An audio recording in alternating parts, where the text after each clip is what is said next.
The other thing about that though is always, cost. And that's the other thing about agriculture. We've come from a phase from 2010, and the peak year was probably 2013, where farm income almost doubled, and of course a lot of money was invested in equipment, and the land prices went up, and there's been a subsequent now, it's just made a bell curve, and the prices have come back down. So there's a lag factor here, but it's our business and the industry, the equipment industry as a whole is down 50% in 2 years.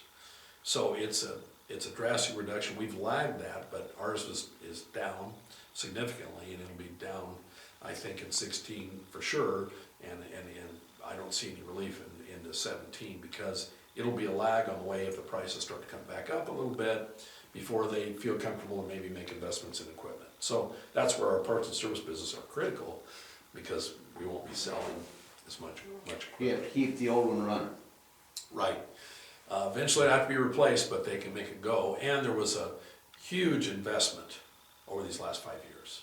Just a huge investment, so people don't have to do anything maybe right away.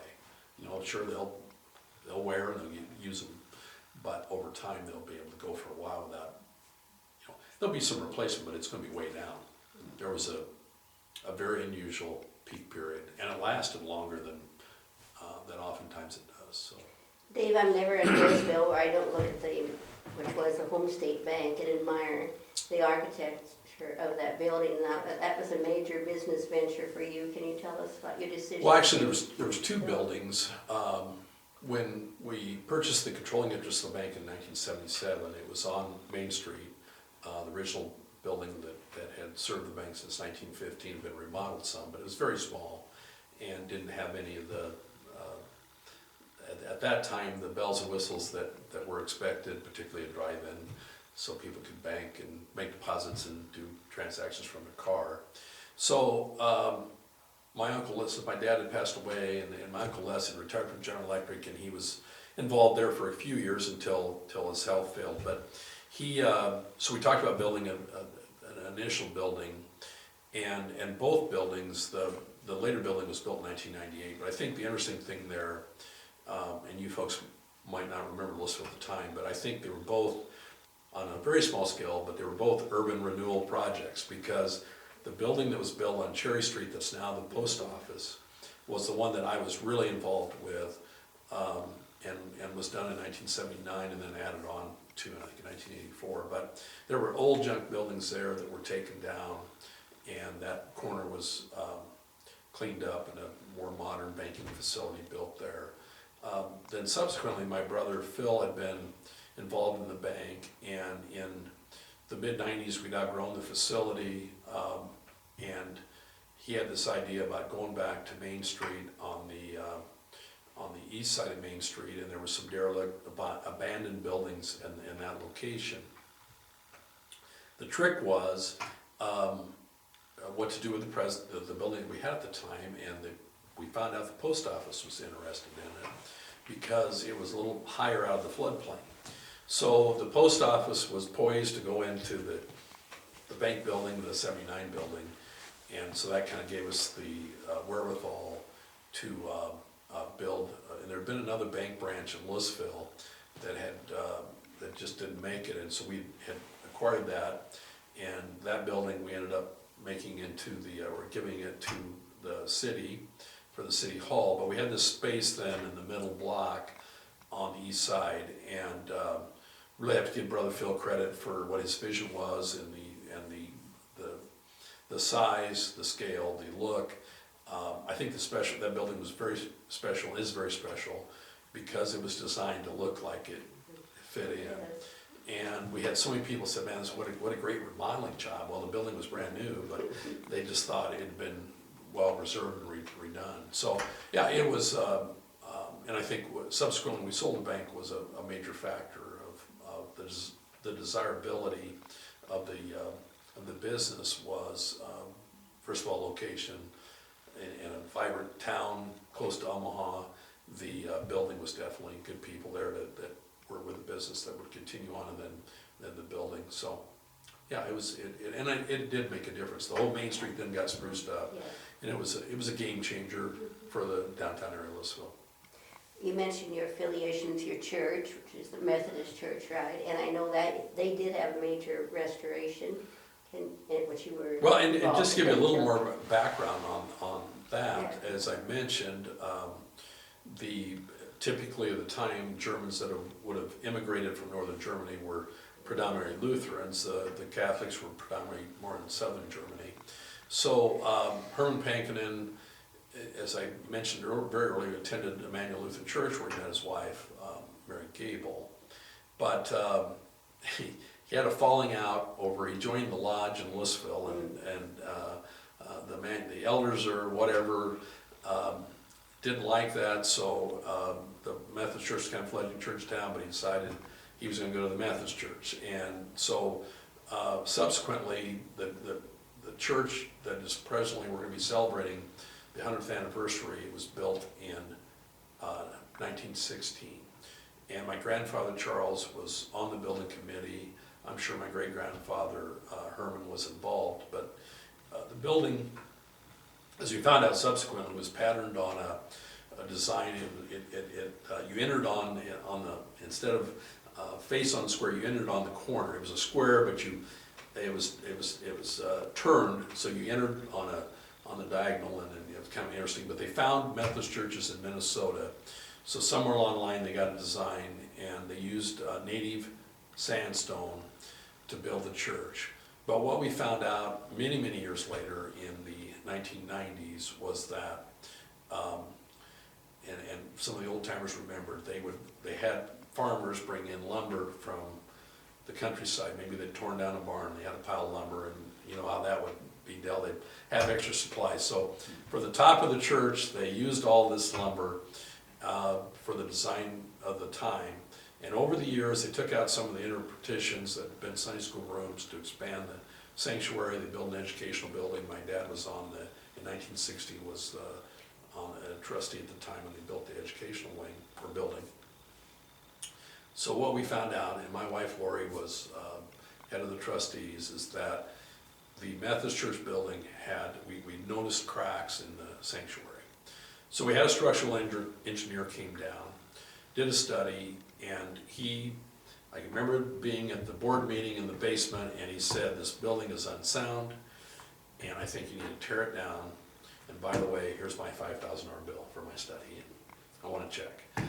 So we paid him, and I remember we all sat there and just, what do we do?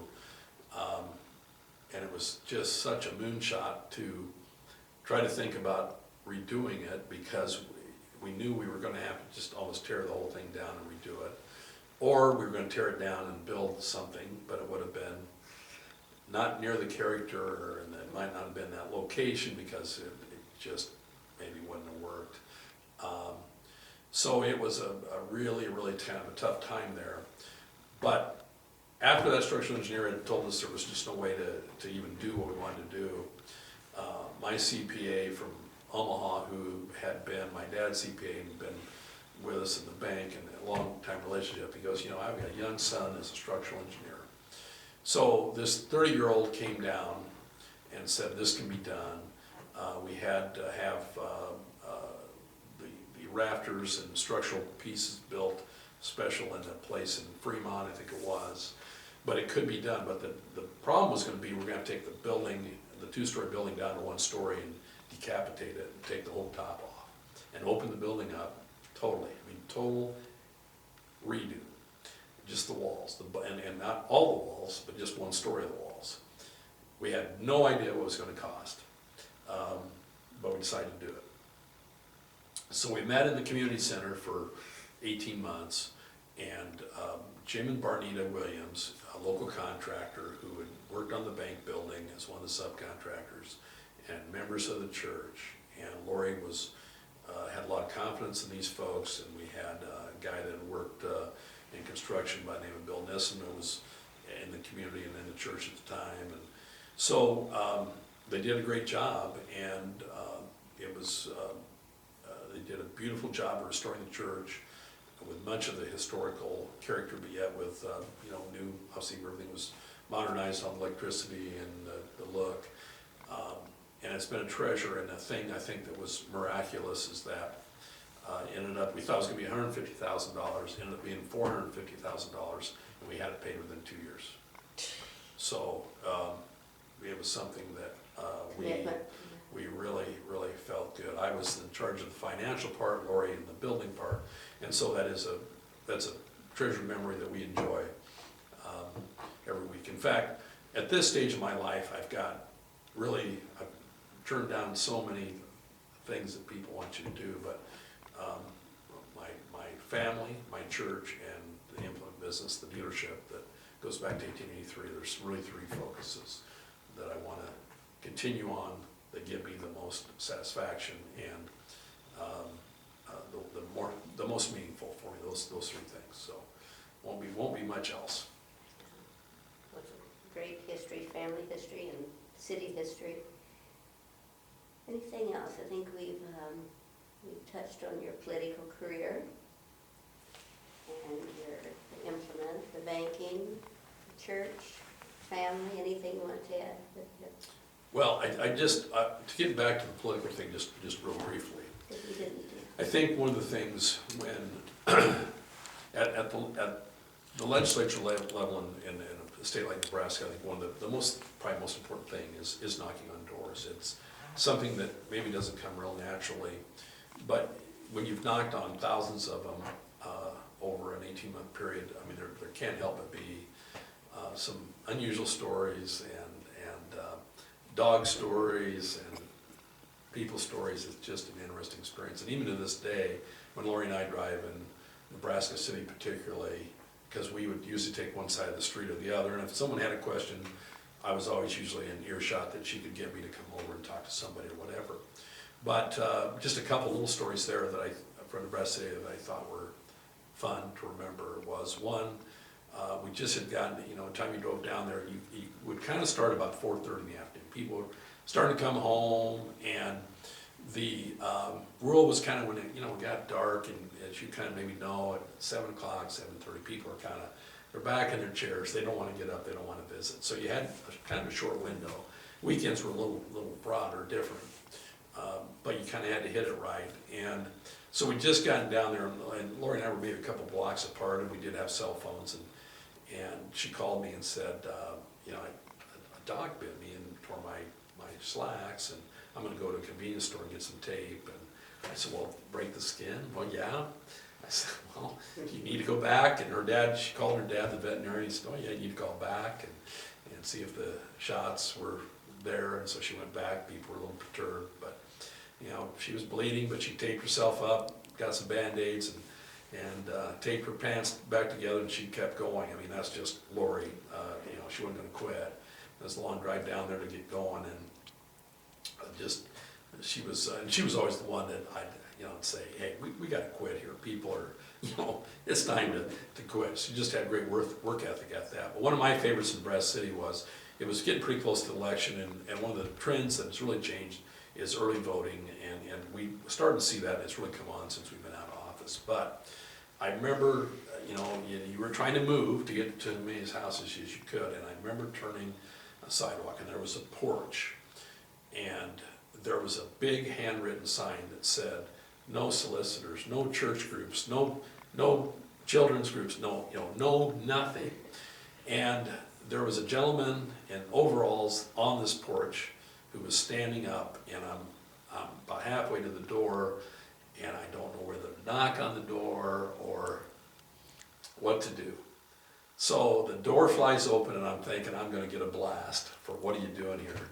And the guy yells out, Martha, it's Dave Pankonin. We've already voted for him. Come on in for a cup of coffee. So that was just a favorite memory of political life. And but I want to just again say that to me that building the Capitol Lincoln is almost like a church. It's just so beautiful, and I just want you to know that every morning I would glance up Cass County. I'm representing those fine folks, and it just always gave me a thrill. So We would think, just because I'm interested too, is the years you were in the legislature, you can anticipate what it will be like, but what the surprises, working with the other, did you get to know them as well as you thought you would? I think the interesting thing about that, it's the smallest legislative body in the United States, because we have one House, 49 senators. So there's no state in the United States that has, because all the rest of them have two houses, and some are fairly small, but they all have more elected representatives. So that's unusual. The other thing, obviously, people have party affiliations, most do, but we don't organize by parties. And so subsequently, it's called nonpartisan, and I'm not saying there's not partisan overtones, and they maybe got to be more. But there still is a measure of, I think, collegial working together, and when you have that few people, you get to know people pretty quickly, both under stress and really what they're like. So subsequently, I think the interesting thing was that I felt good about